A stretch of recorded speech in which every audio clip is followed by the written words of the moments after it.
Well, welcome to the Winning Family Podcast with Rodney and Michelle Gage. Super excited to be in the studio with you guys. Hey, How are Linda. you? Great. You good? Doing great. Yes. Are you Excited ready for this podcast? Yes. Yeah, this will be a fun one. It's going to be fun. It's going to be fun. I think parents are interested in anything that's going to help them figure out what makes their kid tick, right? 100%. And this is all about the power of your child's personality. So if you're joining us, you're going to want to subscribe to the Winning Family Podcast if you haven't already, because we are bringing you content that is going to help your family win. And we're super excited about the content today.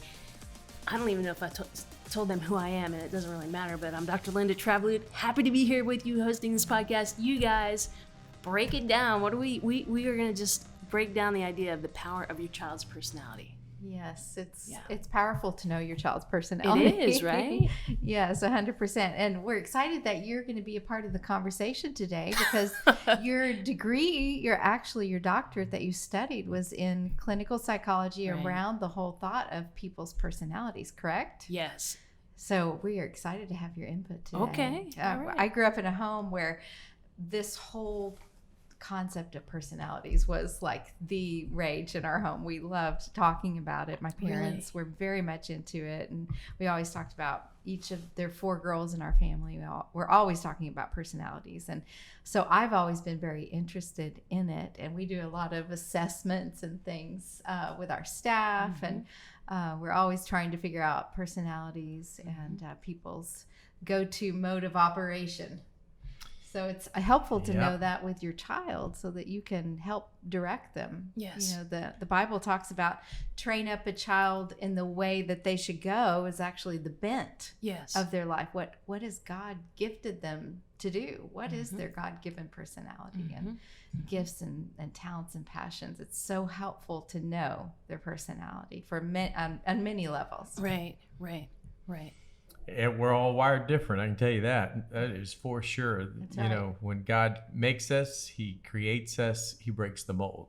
We're a one of a kind. You know, we are uniquely, you know, one of a kind. And, you know, it's what the scripture teaches us, you know, that we are fearfully and wonderfully made. We are wonderfully complex. Yes. You know, and it's amazing. God made us, and he not only made us in a unique, complex way, but He knows the innermost of our being. So our thoughts, you know, how we see things, how we feel about things, and how we ultimately go about doing things is largely tied to the way we're wired with our personality.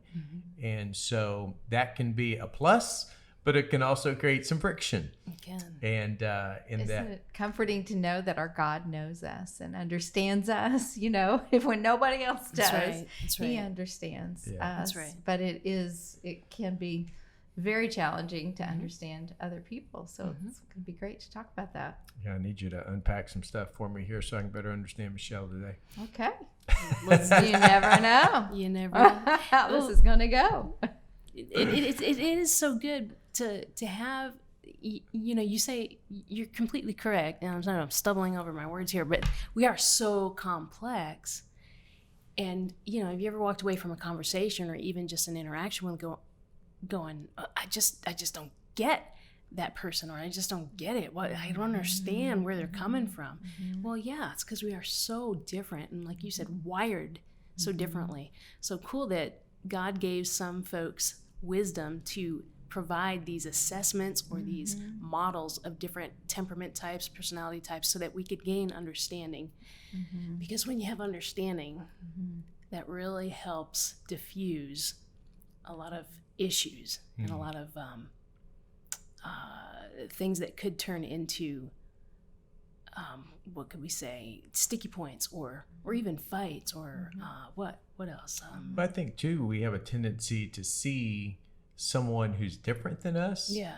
And maybe it's easy to become a fault finder, and we're pointing out what somebody's not good at. We're pointing out the fact that maybe they're messy, you know, they're unorganized, or, you know, they can't ever seem to make a decision, or, you know, they're just so over the top, obnoxious, loud, you know, they don't know how to, you know, constrain themselves, or, I mean, the list goes on and on and on. But what happens is that all those little things we may perceive as a weakness or may be perceived as a deficiency in someone else, when in reality, those are all, there's a flip side to those perceived weaknesses that are actually strengths. And there are certain things that those people are wired to do, and there are certain things that they get away with that we could never get away with because that's not the way we're wired. So it takes all kinds to make the world go around. God is a God of variety.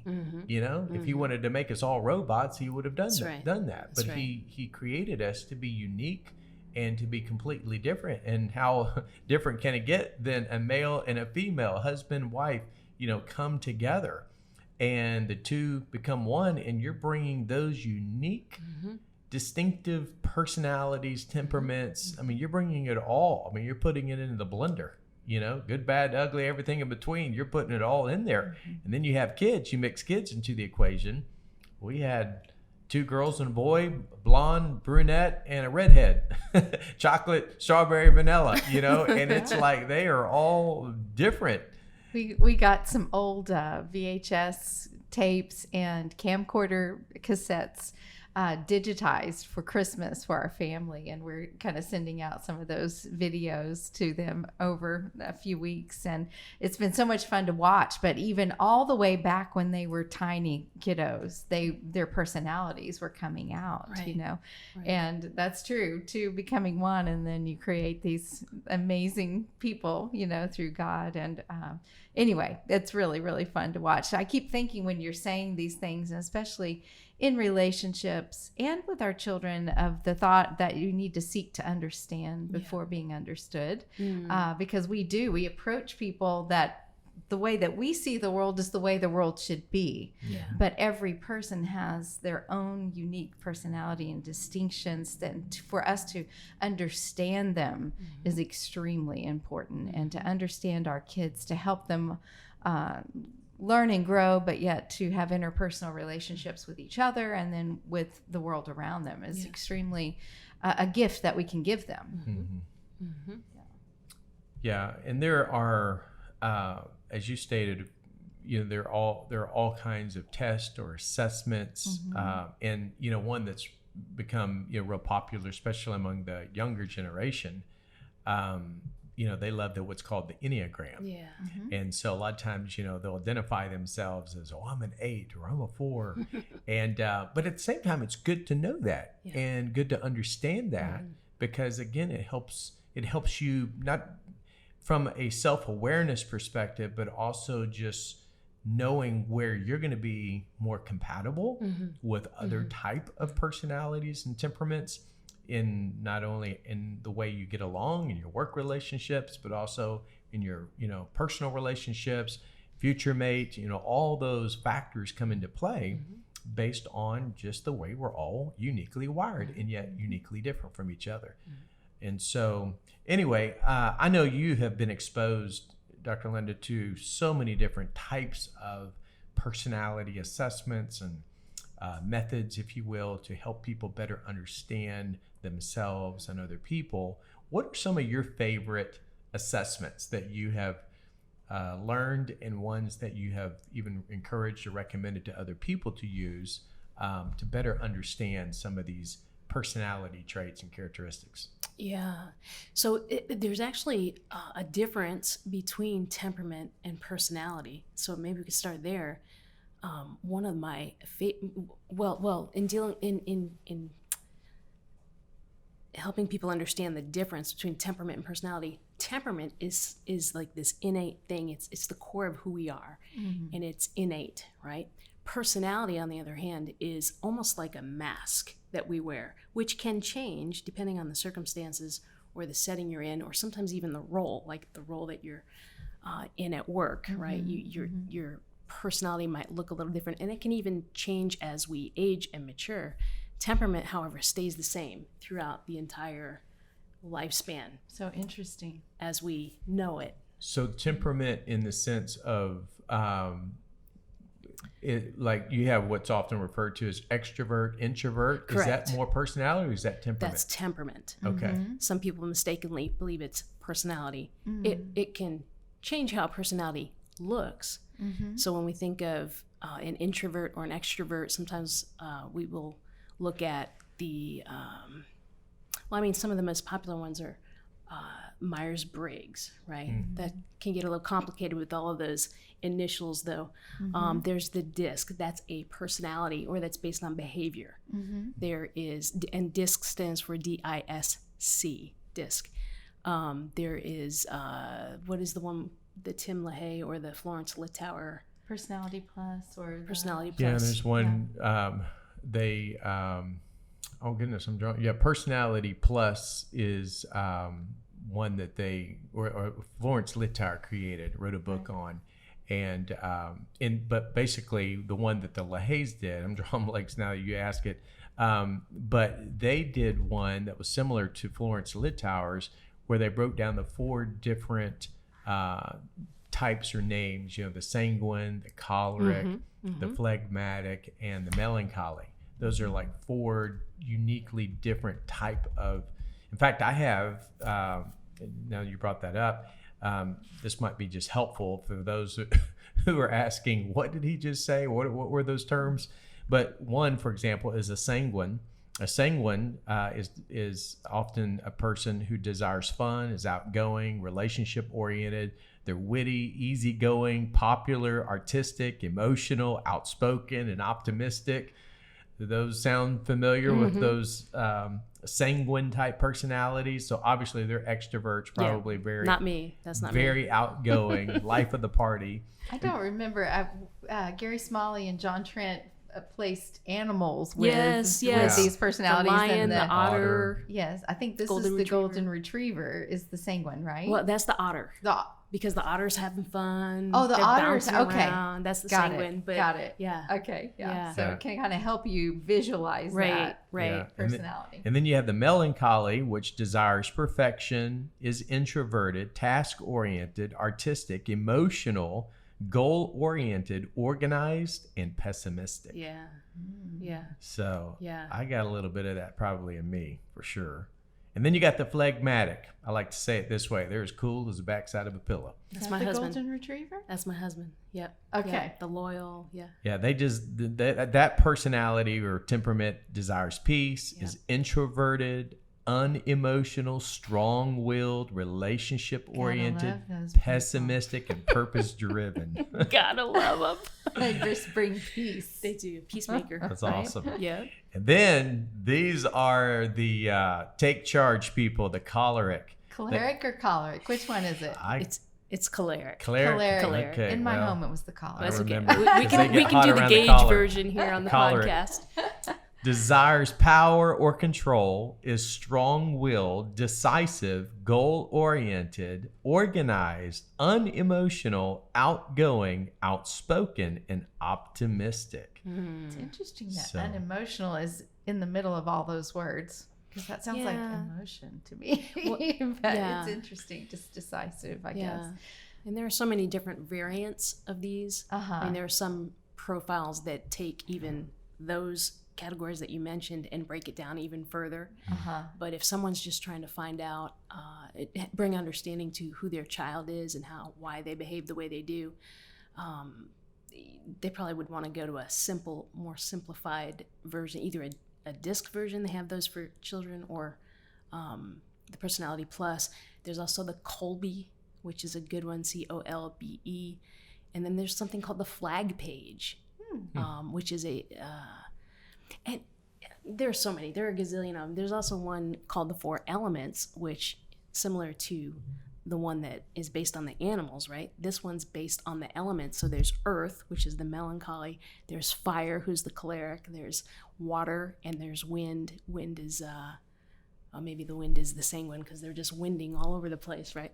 So it's just that's actually a really good one for kids. We used to do that in schools with elementary school children, because it was easy for them to understand and wrap their minds around the analogies, the symbolism behind. If you've got a kid that's an earth, they are steady, immovable, rock solid. They make great friends, and a kid can kind of identify with that. That's me. That's my friend. They don't move on something. They just solid, So it conjures up those images. But what a cool thing for parents Right. to love their kids enough to want to understand what makes them tick. Yes. Because once we do that, Yes. it's a game changer. Well, and I think the benefit of knowing and understanding that is it not only gives us a better understanding as to how we can best encourage them and support them and also extend grace, to them, and then at the same time, once we understand both the pros and the cons, the strengths and the weaknesses, because usually from what I understand, there's a primary or more dominant, and then there's kind of that secondary. Sometimes we can be a little bit of both. Enneagram. Yeah, we can be a little bit of a blend. But once you gain an understanding and grasp that, then what it does, especially when you have multiple children, it also gives you a better understanding as to what works and what doesn't work with how you respond, how you discipline, how you speak to the different personalities. Another one is that love language, which is great. When it comes to understanding that component, as to what really connects, what resonates, as far as that love language and how it's expressed. And so all of those things just gives parents, I think, not only a better understanding and appreciation, but I think what it also does is it deepens your love for your children. Once you really fully understand and really appreciate just how unique they are. And I think, also it helps you not to base everything off the oldest. Yes. Because when you have your first child, that's all you've ever known as that one child. Right. And you can start to set expectations on that child that are then transferred down to the children that are to come. And it's so helpful and it's so loving to understand each personality. Our oldest is, I would say, an introverted extrovert, or the opposite. I'm not sure. And she's an introvert, but she can turn on to an extrovert when needed. We saw that in those little movies that we got developed, very much so. And then our second is very much an introvert, and very contemplative. And then our third is probably another one of those introverted extroverts as well, just a blend. But to understand them and then I look at my sisters and I can understand, growing up, the way that they responded to me, and our relationships with each other, to understand their personality helps me to seek to understand more so than being understood, because I would want one of them to come and play with me all the time, and all they wanted to do was be behind the closed door and read a book. And I'm like, what is wrong with you?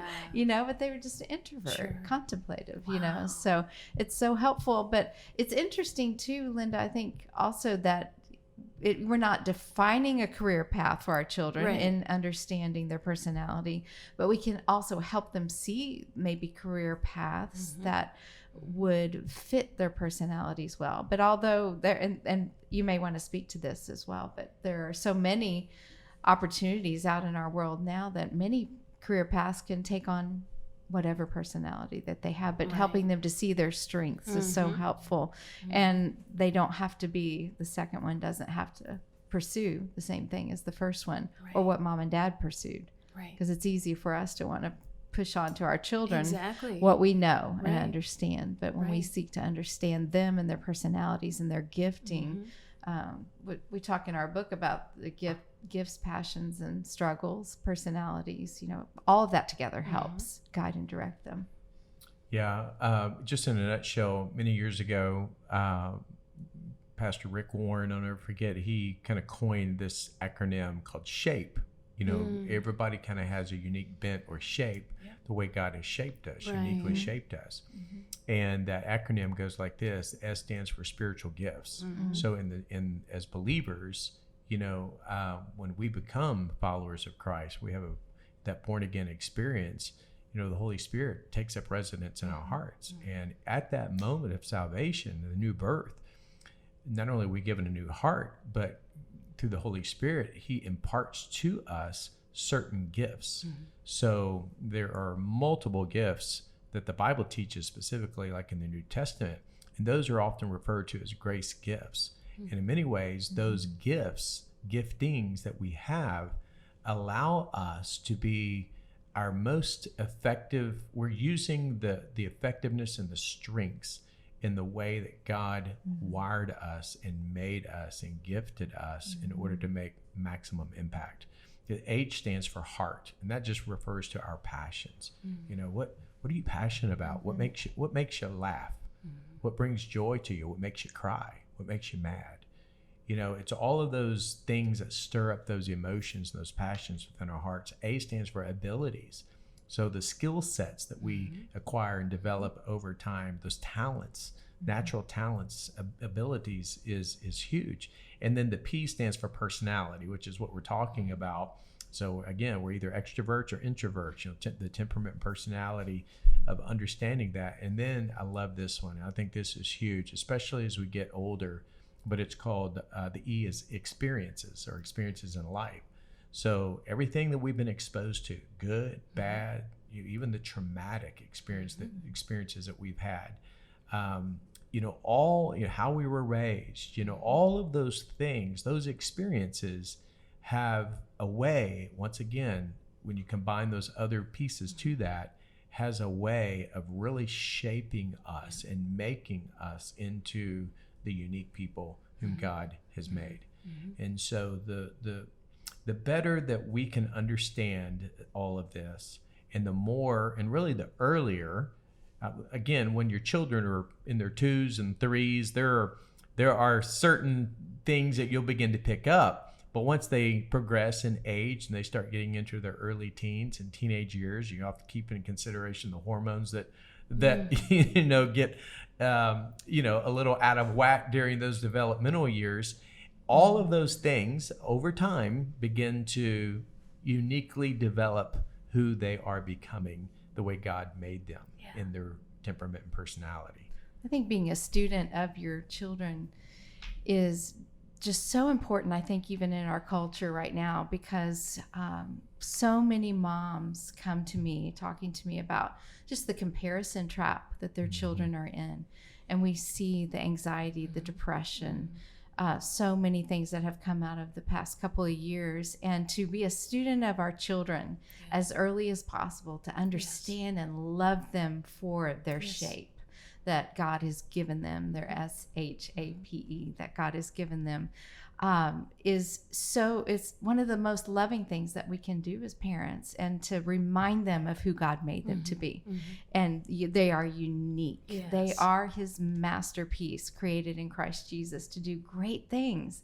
And if we as their parents can be their greatest cheerleader when it comes to their shape, to their temperament, to their personality, we're setting them up to have confidence in their identity and confidence in who God created them to be, to make a difference in this world, and reminding them that they are called for such a time as this to make a difference, to be salt and light to the world. So they don't need to be ashamed of who they are. They need to press into who God created them to be. And I think that's just one of the greatest ways that we can show love. I'm so thankful that we did this podcast, because knowing their personality is just a powerful, powerful thing. It is.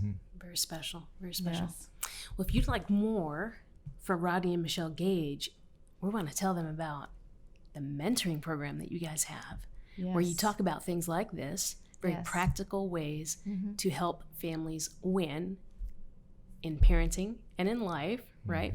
So you can go to thewinningfamily.com to check that out, and you'll hear more topics like this if you've joined their mentoring program. And I love the fact that you guys are allowing, maybe could we say a test drive for 30 days, a free trial to be in that mentoring program, where you will spend time with them in a group setting virtually, right?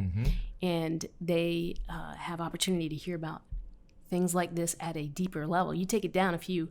This is kind of, the podcast is like the airplane view, right? Looking down, but in those mentoring calls, during those mentoring calls, you guys are really taking it down into the nitty gritty and answering questions and giving counsel. Yeah, we're speaking directly to individuals who are asking us specific questions. Yeah. You know, well, what do you do in this situation? Or I have a son or I have a daughter who's going through this.